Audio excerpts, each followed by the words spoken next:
Assalamualaikum warahmatullahi wabarakatuh. Kami kelompok 2 dari kelas 2C akan menjelaskan materi tentang penilaian prestasi kerja. Sebelumnya, perkenalkan anggota kelompok kami.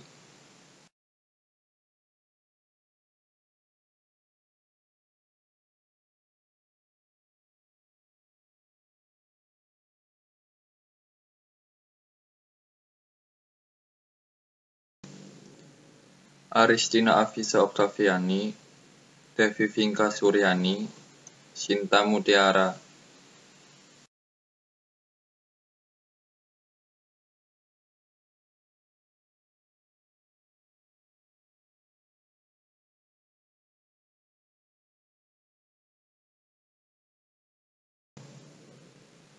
Reza Oktavianto, Siva Samalaeli, Nadia Mumari Sabtul Hakyu.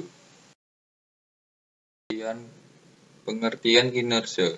Kinerja adalah bagian hasil dari kerja pegawai baik dari segi kualitas maupun kuantitas berdasarkan standar kerja yang telah ditentukan. Jadi kinerja pada dasarnya adalah apa yang dilakukan atau tidak dilakukan oleh karyawan. Kinerja karyawan yang meliputi untuk kebanyakan pekerjaan meliputi elemen sebagai berikut: kuantitas dari hasil, kualitas dari hasil, ketetapan waktu dari hasil, kehadiran, kemampuan bekerja sama.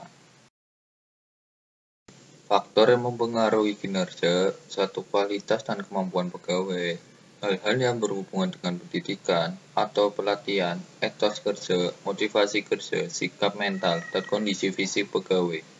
2. Sarana pendukung. Hal-hal yang berhubungan dengan lingkungan kerja, keselamatan kerja, kesehatan kerja, sarana produksi, teknologi, dan hal-hal yang berhubungan dengan kesejahteraan pegawai, upah atau gaji, jaminan sosial, dan keamanan dalam bekerja. 3. Suprasarana, hal-hal yang berhubungan dengan kebijaksanaan pemerintah dan hubungan industrial manajemen. Proses penyusunan kegiatan penilaian kinerja dan proses penyusunan penilaian kinerja adalah sebagai berikut. 1. Harus digali terlebih dahulu tujuan yang ingin dicapai oleh organisasi dengan adanya sistem penilaian kinerja yang akan disusun. 2. Menetapkan standar yang diharapkan dari suatu jabatan sehingga diketahui dimensi-dimensi apa saja yang akan diukur dalam penilaian kinerja. 3. Menentukan desain yang sesuai untuk mencapai tujuan yang diharapkan. Melakukan penilaian kinerja terhadap karyawan yang menduduki suatu jabatan.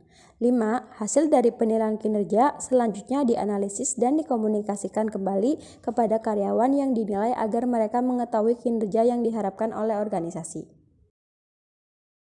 Hubungan pengembangan sumber daya manusia dengan penilaian kinerja. Dalam perkembangan yang kompetitif dan mengglobal, institusi membutuhkan pegawai yang berprestasi tinggi. Pada saat yang sama, pegawai perlu memerlukan umpan balik atas kinerja mereka sebagai pedoman bagi tindakan mereka pada masa yang akan datang. Oleh karenanya, penilaian harus menggambarkan kinerja pegawai. Dengan pengembangan sumber daya manusia, diharapkan prestasi kerja meningkat seiring dengan peningkatan ilmu pengetahuan, keterampilan, dan sikap pegawai tersebut. Pemberian latihan dan pendidikan pada sebuah kantor erat hubungannya dengan prestasi kerja, yaitu bagaimana agar para pekerja dapat bekerja dengan baik dan efisien. Penilaian terhadap efektivitas program pengembangan yang dilaksanakan oleh kantor untuk meningkatkan prestasi kerja adalah hal yang sama penting untuk diperhatikan. Sebab dengan penilaian ini kantor akan mengetahui lebih luas kekurangan yang ada pada saat pelaksanaan pelatihan. Pengertian penilaian prestasi kerja. Penilaian prestasi kerja adalah suatu evaluasi yang dilakukan secara periodik dan sistematis tentang prestasi kerja atau jabatan, job performance seorang tenaga kerja, termasuk potensi pengembangannya.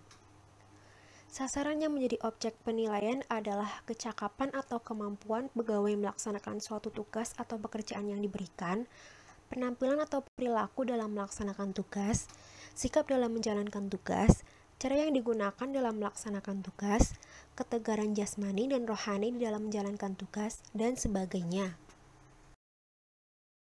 Tujuan penilaian prestasi kerja.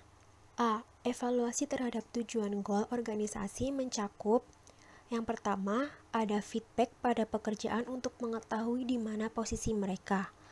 Kedua, pengembangan data yang valid untuk pembayaran upah atau bonus dan keputusan promosi, serta menyediakan media komunikasi untuk keputusan tersebut. Ketiga, membantu manajemen membuat keputusan pemberhentian sementara atau PHK dengan memberikan peringatan kepada pekerja tentang kinerja kerja mereka yang tidak memuaskan, misal bir dalam Friends 1986. Dan yang B yaitu pengembangan terhadap tujuan goal organisasi mencakup: pertama, pelatihan dan bimbingan pekerjaan dalam rangka memperbaiki kinerja dan pengembangan potensi di masa yang akan datang. Kedua, mengembangkan komitmen organisasi melalui diskusi kesempatan karir dan perencanaan karir. Ketiga, memotivasi pekerja. Keempat, memperkuat hubungan atasan dengan bawahan. Yang kelima, mendiagnosis problem individu dan organisasi. Manfaat penilaian prestasi kerja.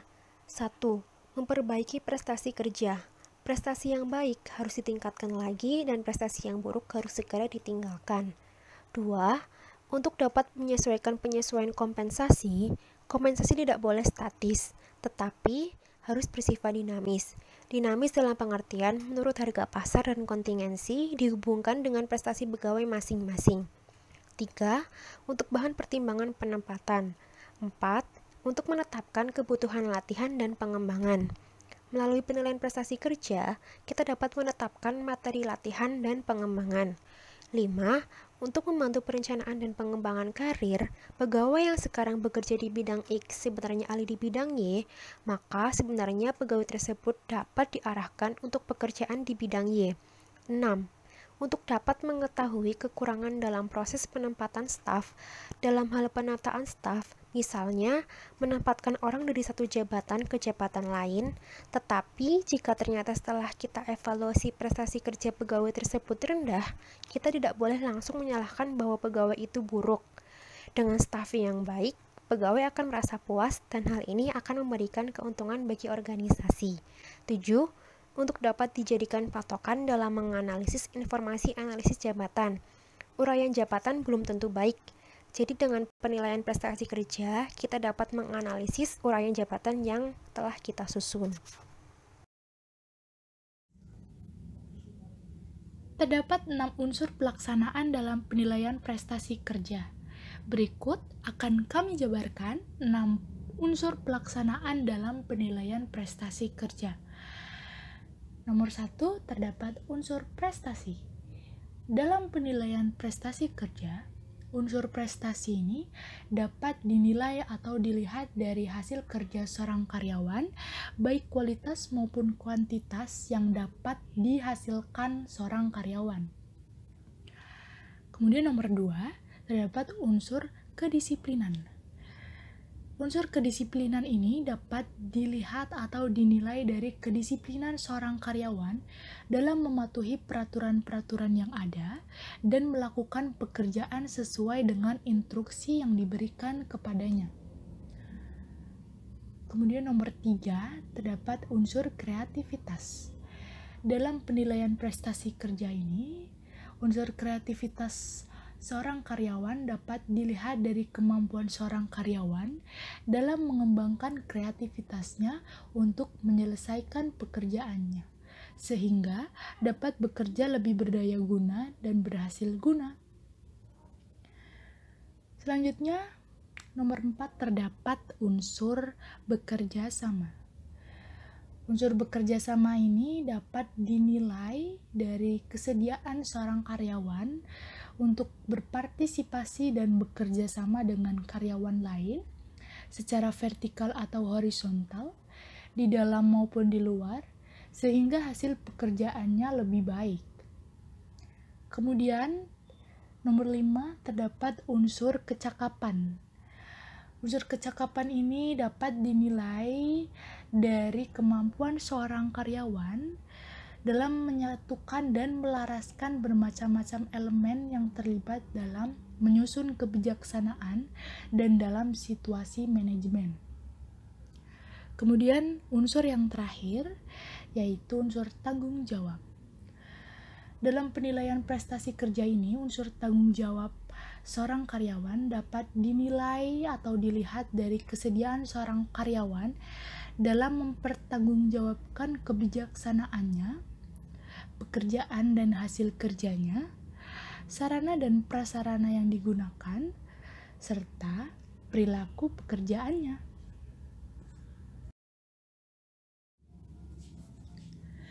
Kemudian kita lihat di slide selanjutnya. Terdapat 4 jenis penilaian prestasi kerja. Berikut akan kami jabarkan 4 jenis penilaian prestasi kerja. Yang pertama, terdapat penilaian yang hanya dilakukan oleh seorang atasan. Penilaian ini dilakukan secara cepat dan langsung, serta dapat mengarah ke distorsi karena pertimbangan-pertimbangan pribadi. Kemudian yang kedua, terdapat penilaian yang dilakukan oleh kelompok lini.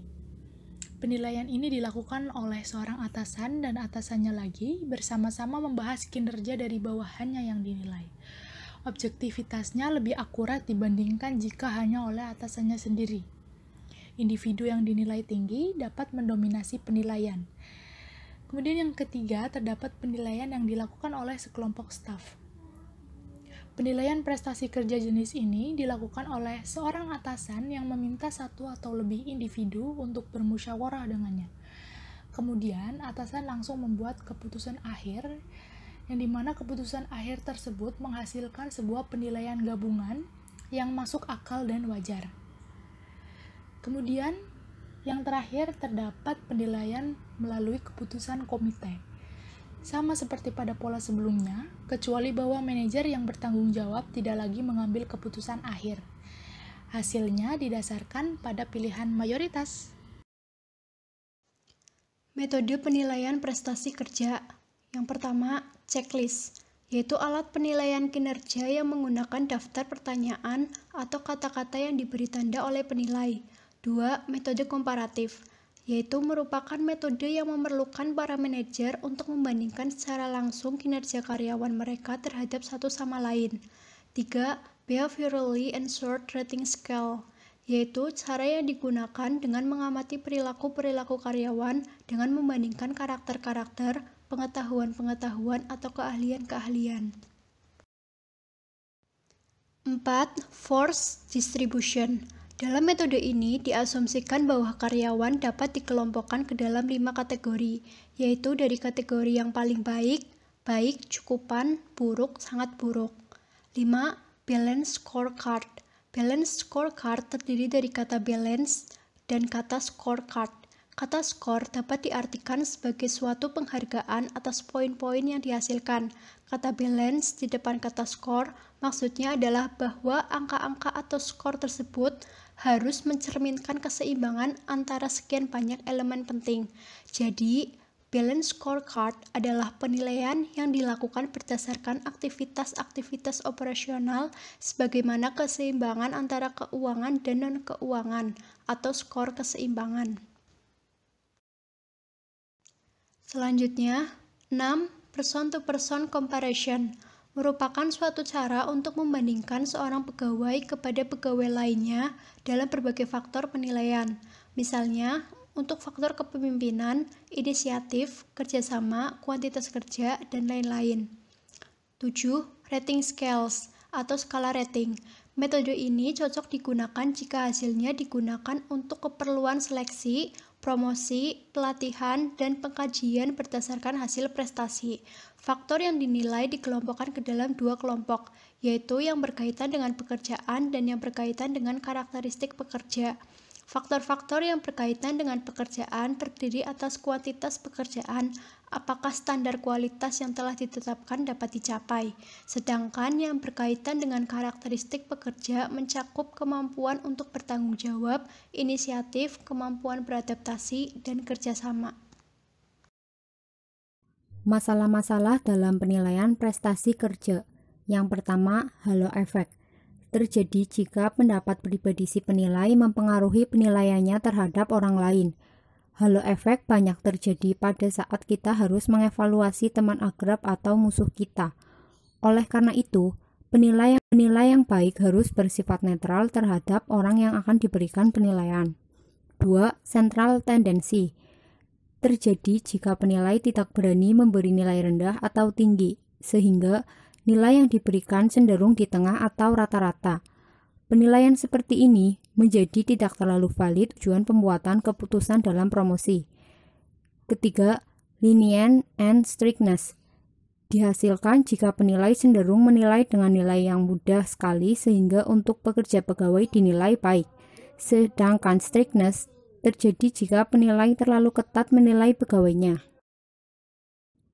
Keempat, personal prejudice terjadi jika penilai mempunyai perasaan tidak suka pada kelompok atau kelas di mana orang yang dinilai termasuk di dalam kelompok tersebut. Dalam masalah ini, ketidaksukaan disebabkan karena faktor kebudayaan. Dalam masyarakat nasional, masalah ini sudah dihindari untuk menghindari diskriminasi. Yang terakhir, resensi efek terjadi jika kita menggunakan ukuran yang subjektif dan waktu mengukur kita sangat dipengaruhi oleh tindakan terakhir pegawai yang paling kita ingat, sehingga tindakan dan kejadian pada masa lalu dianggap tidak ada. Terima kasih, demikian materi yang dapat kami sampaikan. Mohon maaf apabila ada kesalahan. Wassalamualaikum warahmatullahi wabarakatuh.